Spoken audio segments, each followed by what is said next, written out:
Now I know for a fact that you've stumbled upon this video at the best possible time to get started with affiliate blogging. That's because in the last year or so, we've gone through the biggest shift in a decade. From ChatGPT littering the internet with low value content to the massive algorithm shift last September that addressed this very issue. This has left many affiliate blogs high and dry, while a whole new wave of innovators have come in and taken that market share, making hundreds, if not thousands of dollars per day in affiliate commissions. And this very disruption has created the perfect storm to get into affiliate blogging right now in 2024. And look, I'll be the first to admit that I ended up on the wrong side of the algorithm shift initially last year. Across my portfolio of affiliate blogs, we saw about an 85% decrease in our traffic. Even though I've made millions of dollars in affiliate commissions across my blogs and YouTube channel, even this big shift got me, and at first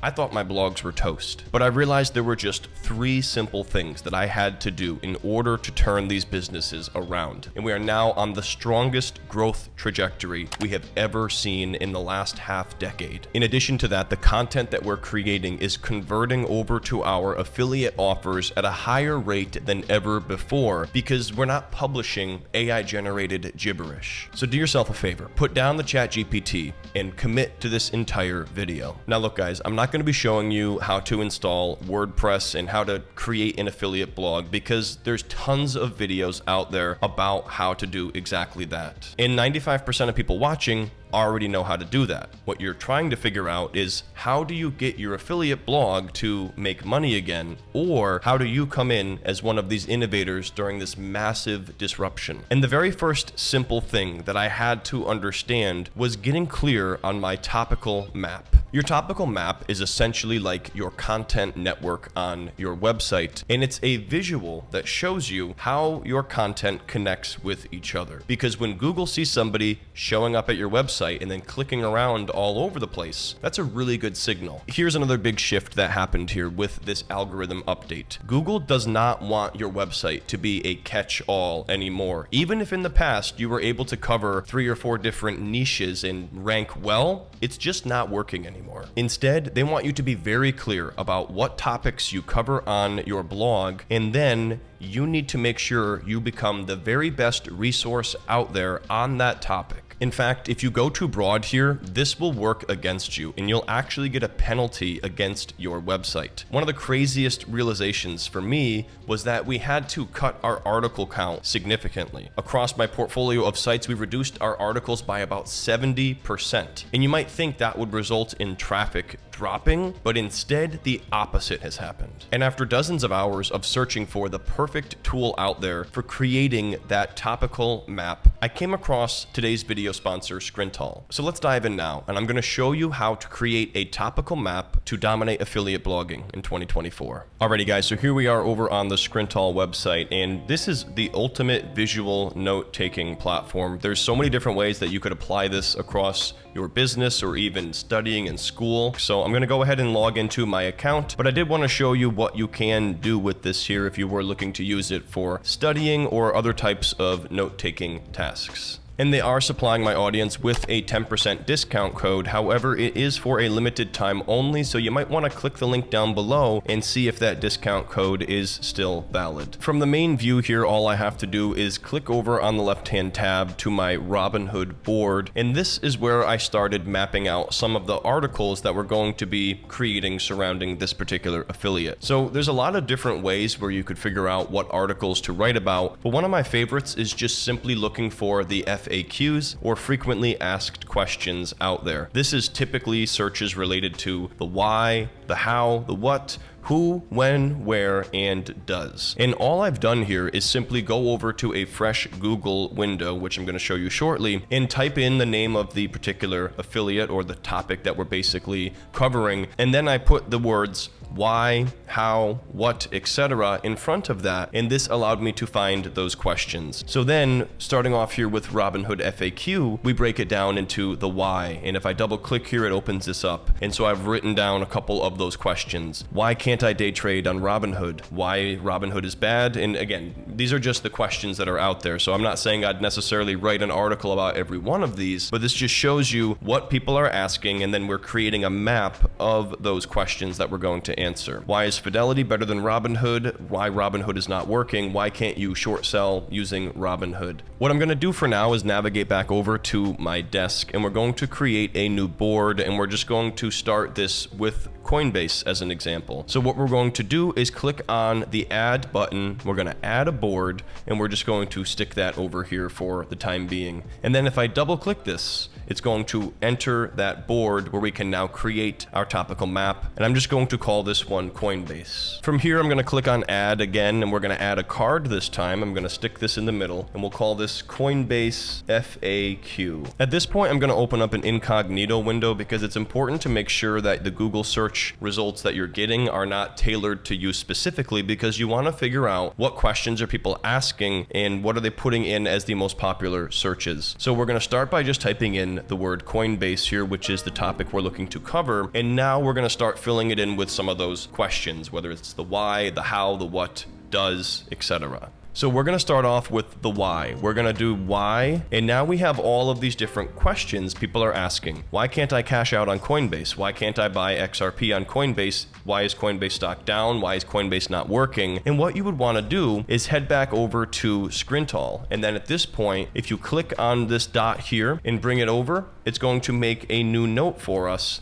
And we're going to call this, for example, the why. So in this particular note here, we're going to be jotting down all of the why related questions in terms of this Coinbase query. And if you want to add information to that note, all you have to do is double click on it, and it brings it into a much larger view. So we're going to start out with the first question, which is why can't I cash out on Coinbase? We'll head back over to that incognito window, and we see another question here. Why can't I buy XRP on Coinbase? So I'm going to head over there and put this in now. And I'd recommend doing exactly this for all of those different questions that people are asking related to the topic that you're covering. And I find this to be the perfect tool for getting a visual map of the articles that you then need to A, create, and B, weave together. Like I said, if you want to take advantage of that 10% discount, you can click the sponsored link down below, but it's only for a limited time, so I would definitely recommend hopping on this sooner rather than later. But here's the thing, even if you do exactly what I just showed you, creating a topical map and then following that with your content, it's not going to work if you don't implement these other two simple strategies. So what's the second simple thing that you need to understand? Well,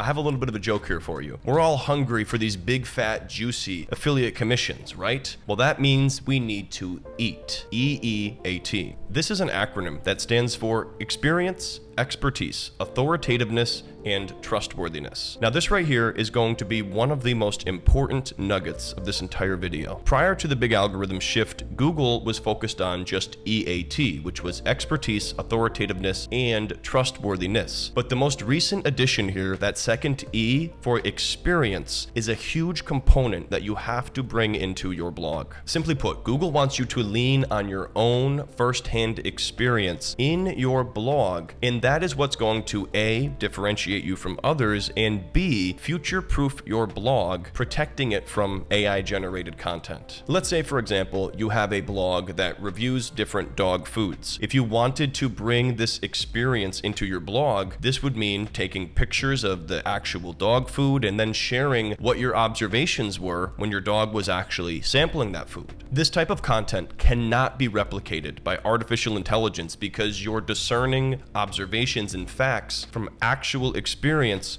with the product, service, etc. And while that is important, I do want to cover the rest of the letters, because if you only have experience and you lack expertise, authoritativeness, and trustworthiness, that isn't going to cut it. Well, how do you convey yourself as an expert? That is going to come down to building out a robust author bio, explaining who you are and why you're qualified to write about the topics that you're outlining in that topical map. Your expertise in terms of what's in your author bio, as well as the experiences that you are leveraging, need to match up exactly with your topical map. Imagine, for example, that your blog is a commercial airplane. Well, in that case, you would need the right kind of pilot to fly that plane? Well, if you happen to be the best cruise ship operator in the world, that's great if you are driving a cruise ship, but that's going to be of no use when it comes to flying a commercial airplane. So that's why as a cruise ship operator, you shouldn't be trying to fly an airplane.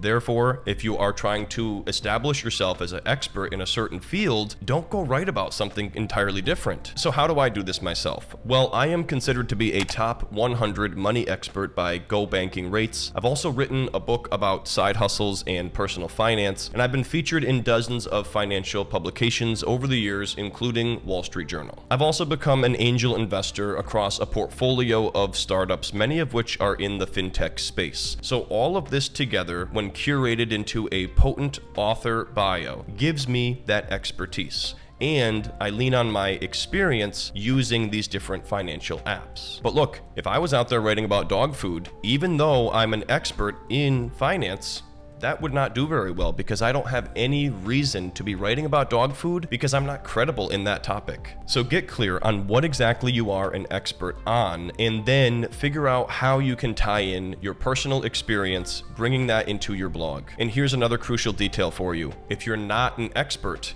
go out there and find one and have them become the author of your website. We're actually in the process of doing exactly that for one of my other sites, farmlandriches.com, because although I do have experience in fintech and finance, I'm not a farmland expert, and as a result, even if I were to write these articles, they wouldn't do very well because I don't have expertise or experience in that niche. So you don't have to be the expert. You can simply hire the right expert. But what about the other two letters of the acronym here? We have the authoritativeness and trustworthiness factor. Well, worrying about authoritativeness in 2024 isn't really worth it because it largely comes down to these superficial factors such as getting backlinks from popular websites. Simply put, when a larger website, especially one in your niche, links out to one of your articles as a reference or a source, this tells Google that this is an authoritative website, and this will help you rank higher. However, with how easy it is to manipulate this kind of thing in terms of selling backlinks or doing guest posts, etc., this is becoming less and less important, so I really wouldn't waste any time here anymore trying to go out there and get guest posts. Not to mention, with AI and ChatGPT, people can literally just print out an article using prompts. So the number of emails that people like me are getting every single day asking about guest post opportunities is totally overwhelming, and I don't think it's even worthwhile to consider. However, what is worth it is a site called Haro, or Help a Reporter Out. I would recommend signing up for that and keeping an eye on opportunities that come up to become a source for a reporter, as this is a fantastic way to get backlinks. In 2024, you're going to get backlinks by creating the very best content out there and then organizing it in a very user-friendly manner, leveraging that topical map. It's not going to come from guest posts or any type of gimmicks. And that, of course, leaves us with the final letter here, the T for trustworthiness. How do you get people to trust you on the internet? Well, my friends, here is the big shift, the third simple thing that you need to do. Most people are not doing it, and this is leaving most mom and pop blogs left high and dry. That is none other than YouTube. Let me ask you a question. Would you trust somebody more if they wrote you a letter, called you on the phone, or met with you in person? For most of us, the maximum level of trust is going to be built when we are able to both see the person and hear the person that we are learning from. And you can replicate that exact experience with your blog by creating YouTube videos that you then embed directly into your blog. When someone stumbles upon your blog article from a search result and starts watching a video on your page, well, all of a sudden, the session time skyrockets, or the amount of time that they spend sitting there on your website. And when Google sees tons of people clicking over to your website and then spending a lot of time there, that's a really good indicator that this is a great resource and it's likely to rank higher in search. However, this also works in the opposite direction. If they see people clicking on your website and bouncing immediately, that's a signal that what they're seeing is not very helpful or useful. And then you may see your article drop in search results, or even worse, disappear altogether. And the last piece of information I'll give you here is that this is going to take a further shift here from YouTube over to vertical content. So if you want to even further future-proof yourself, the next big trend here is going to be embedding vertical content like TikTok within your blog. Overall, guys, I hope you can appreciate just how simple this strategy is. And I can tell you for a matter of fact that it works. We have rolled this out across investingsimple.com, and now we are going to do the same thing across my portfolio of affiliate blogs. When I started this back in 2018, it was extremely difficult to do well with blogging, especially in the finance realm. You had to know the right people, you had to know how to get guest posts, and simply put, if you just couldn't get links from big blogs, you were sort of dead in the water. Then there were these tactics surrounding writing the longest articles possible, or trying to figure out your keyword density. All of this was extremely complicated, and it wasn't even very fun to be working on. This is the opposite. It's not exhausting, it's actually invigorating, and you're actually just doing what makes sense for other human beings coming to your website. And the topical map is going to be one of the most important components, because that is ultimately going to be your plan for your blog. Skrintal was nice enough to extend a 10% discount for my viewers, but the discount is not going to last for long. So I'd recommend clicking the sponsored link down below to see if it's still active now. Thanks so much for tuning in, guys. If you enjoyed this video, drop a like, subscribe, hit the bell, and turn on all notifications. You can click below to watch my next video, and I'll see you there.